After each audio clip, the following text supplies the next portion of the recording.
The music industry has typically been a young man's game. The older generation gets replaced by the younger generation as their career biological clock ticks past the age of 30. The young devours the old. Now, things have changed drastically over the past few decades in music. Music is a lot more chill. It's all about vibes, which isn't all that bad in the grand scheme of music. In comparison to the more concerning issue, the tables have turned, and now we find that the old heads are the ones that are eating their younger peers instead, and this pisses me off. The older generation will always have a place in music hierarchy. We've always seen a younger crop of acts emerge every 2 decades that dominates and make a name for themselves, but that's not happening now. There are not a lot of young acts being propped up, and we will be sooner than you think crossing over into the mid-2020s. It has never been like this, and it's truly concerning for the future of music. I love the old heads' music. They are still killing it. I love that for them. And look, I'm not saying that, oh, the older pop stars that are killing it should just roll over and die. Not at all, but I'm exhausted of their asses, always being pushed to the forefront. I'm ready for Gen Z to step the fuck up and take that crown from the greats, including but not limited to Beyonce, Rihanna, Drake, Taylor Swift, The Weeknd, Ariana Grande, or become more present in the conversations in regards to music. So, for this video, let's have a discussion about how the music industry has become a graveyard filled with these perceived unstoppable old heads, ageism, and how it's becoming more acceptable to age in music. How the death of celebrity culture attributes to this topic, the current state of popular music, and some younger acts I like that will give the Gagas and Biebers a run for their money. I'm Don, your pop culture boy. Let's get into it. Catastrophic. Let me start off by saying it is a good thing that the older pop stars are killing it, or still have a place in mainstream conversations about pop culture. It is a testament to the hard work they've put in, embodying this almost ageless aura. Now granted, some of them, for example Katy Perry, isn't really relevant when it comes to her last set of releases. The public thinks she's stuck in the past, and in a bad way, despite the resurgence of old trends and nostalgic sounds making a comeback. Katy Perry has an interesting status in popular music because yes, she has fallen off musically, but in the grand scheme of discography, she has a memorable catalog and career, which is still yet to be surpassed by her peers and the upcoming pop acts. No one is comparable to Katy Perry when it comes to hits and setting records. That aside, I'm a strong believer that records were meant to be broken, and whenever we see older singers fade, it's a good sign that they can't keep up. It means that the younger ones are eating them up. But I know I'm ate up. The saying that children are the future, I know, kind of corny, but it's true. I believe the children are our future. Fuck them kids! The younger generations have always been more innovative, creative, and a lot more open-minded than their elders. The upcomers will change the game and lead it into a new path, but that's not happening, and it's the reason why we are seeing everything being rinsed and repeated so much. And it's not just in music, but in media in general, because the kids aren't being seated at the table. It's a bunch of old sweaty-ass people running the shit right now. Now, I do feel like the younger generations can also be held accountable for this younger presence drought, as a lot of young musicians don't really care to push the envelope and give up a lot faster because of this toxic hustle mentality culture on social media, whereas some think if they don't have it all by 25, they need to quit or move on to something else, leading some to start scamming instead. All in all, I feel like the younger generation just not be caring for the process and craft like generations of artists before them. They want to get fame, notoriety, and they want it now.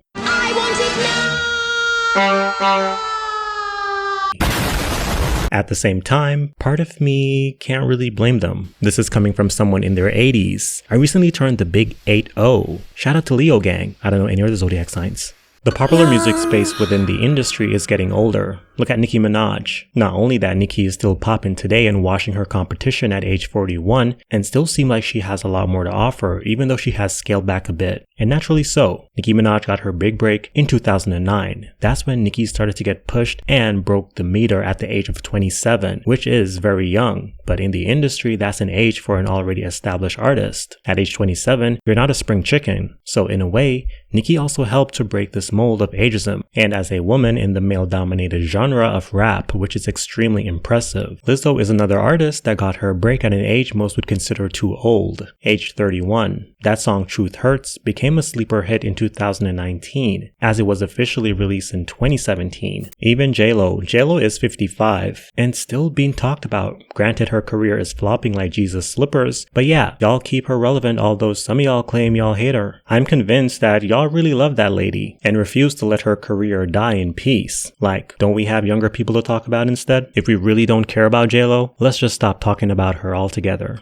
Doja Cat is pushing 30 but is still seen as a fresh face in the industry who has a lot more to offer. Ariana Grande is 31 and still no one can test her in terms of vocals. Her career is far from being over. The Weeknd is 34 with a stellar career and he's still breaking records. And let's not forget the most toxic rapper to ever exist. Future, this nigga is pushing 60 and still singing about the trap, doing drugs, getting fucked up, killing his ops, baby mama drama. The man is considered as one of the hottest rappers out right now. And let me not even mention Drake's old ass. Oh, and Taylor Swift. Should I say more? Taylor Swift, the most chart-hungry act out right now, and she's killing it. Her fans have aged with her, the younger generations love her as well, so I don't see her going away anytime soon. Social media is what we have to blame or thank for this predicament. Yes, social media has always been geared towards the younger crowd, including the younger artist, but the tool is also being leveraged very well by the legends. And they are not only using it to just keep their day one fans, but to also tap into today's youth. They are really keeping up with the trends, helping them to stay relevant, hip, and fresh.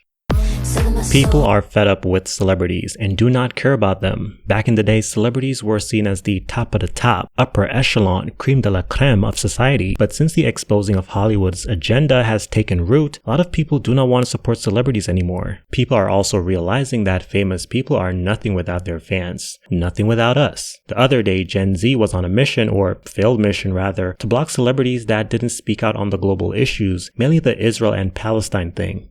Block celebrities on social media so they don't earn ad revenue from you. TikTok users are calling for a mass block on celebrities who aren't using their platforms to speak up about social issues, mainly Israel's months-long war on Palestine's Gaza. Block them until they support Palestine. We control celebrities' money.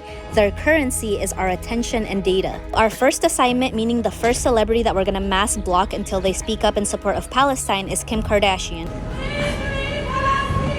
Free everybody. What? Some TikTokers are sharing their lists of celebrities to block in an effort to hold them accountable for their silence and push them to use their platforms to speak up about the atrocities happening in Gaza. So I wanted to share my block list and give you my reasoning for blocking these celebrities and influencers. We have Justin Bieber. I will never forget that he accidentally posted a picture of Gaza and said standing with Israel. Many have also called out celebrities for attending the high-profile fashion event, the Met Gala, while Israel ramped up its bombardment of Palestinians. Now I do get it, but you are trying to force change or force people to do something that you think they should do in order to initiate change in the world. But what about the phrase, be the change you want to be? I found the movement silly and childish. Okay, so after you bully someone into speaking out who doesn't give a rat's ass, then you believe them and jumps for joy? If you want change, go to your government. Number one, celebrities are stupid as hell, and they are all puppets that cares about nothing but their careers and their own lives. A lot of them are not even making the money you think they are. So calm down. Anyway, what I'm getting at is, it's a lot harder to connect with the audience today because the veil of fakeness and weird behaviors over Hollywood has been lifted. There are no more new celebrities anymore. If you didn't break in the 2000s or 2010s, you kind of missed out on that train of time to be a celebrity. So it's going to be a lot harder to get people to pay attention to you and whatever you got going on. The audience have caught on to the lies, manipulation tactics, and stunts of the industry. People are also poorer than ever before, and once upon a time people would spend their hard-earned dollar on an album or a concert. People would even pay you in their time, but not anymore. People are not doing that because it's making us poorer and the rich richer. You have to make people interested in what you have going on. And a lot of these new acts don't have that it factor. And look, I'm not saying you shouldn't want to be famous. If you want fame, go after fame, if that's what you want. But don't get mad if people don't immediately hop on your parade. So yeah, celebrity culture is dying. The audience kind of peeped the game from their point of view and are no longer eager to support famous people like they did back in the past. And that's one of the reasons why these newer artists are not being talked about as much. The shift in ageism, having kids, Madonna. One of the challenges people in entertainment have always faced is age. And ageism is real. We've all faced this. And if you haven't, you will at some point. Men faces ageism as well. But women tend to get discriminated a lot more when they get older. Obviously, this is not just an entertainment issue, but outside of that, if you work in corporate, all industries for that matter, and in social settings as well, I'm seeing where in recent times, things are changing for the better. People are not being discriminated as much when it comes to aging, but it still exists. Example, Alexa Demi, the actress who plays Maddie in Euphoria, was criticized for not telling the world how old she was, i.e. lying about her age. Demi would do interviews where the interviewer would assume her age as a lot younger than she was, and Alexa would agree. Also, her Wikipedia preview shows that she was born in 1990, which would make her only 34 years old this year. But when you actually open the page, it doesn't display her age at all. You're almost 25 now, but you've played high school in a few different projects in the past couple of years. What is it like to sort of go back in time like that? Does it make you nostalgic for your own high school experience at all? Instead of correcting the age, Alexa responded, "Honestly, no. I love schoolwork. I love research and I love working, but I don't like being told what to do." Are you taking your shit? So yeah, Hollywood is still ageist. So is society. It has gotten better, but is still present, and honestly, I don't think it's going anywhere. I have no age. I'm all ages.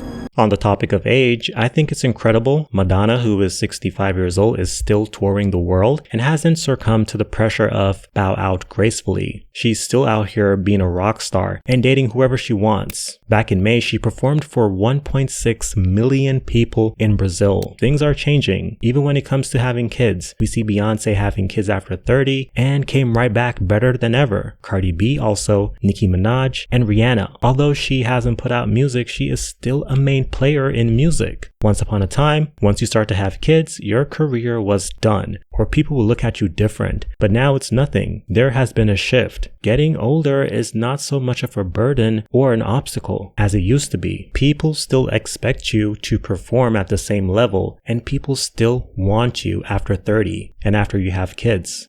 Right now, only 2 Gen Z acts are in the top 20 lists for the artists with the most monthly listeners on Spotify, Billie Eilish and Sabrina Carpenter. And if we look at the Billboard Hot 100, Shaboozey holds the #1 spot with his song, a bar song, Tipsy. He's experiencing his big break right now, at the age of 29. The top 20 mainly consist of artists over the age of 30. Kendrick Lamar, Morgan Wallen, Teddy Swims, who got his big break last year when he was 30. Eminem and Future are in the top 20 as well. The charts are being dominated with artists over the age of 30 right now. But there are a few Zoomers making an impact on the charts as well. On that note, I want to talk about a few Zoomers I think that will make an impact on music, like their predecessors did back in the past. Sabrina Carpenter, should I say more? She has been killing it for the past, I would say, 3 years now. She got her big break with Emails I Can't Send. Her career has been on the rise ever since. Her releasing Espresso and Please Please Please, which both went #1 on the Hot 100. Sabrina Carpenter is on her way.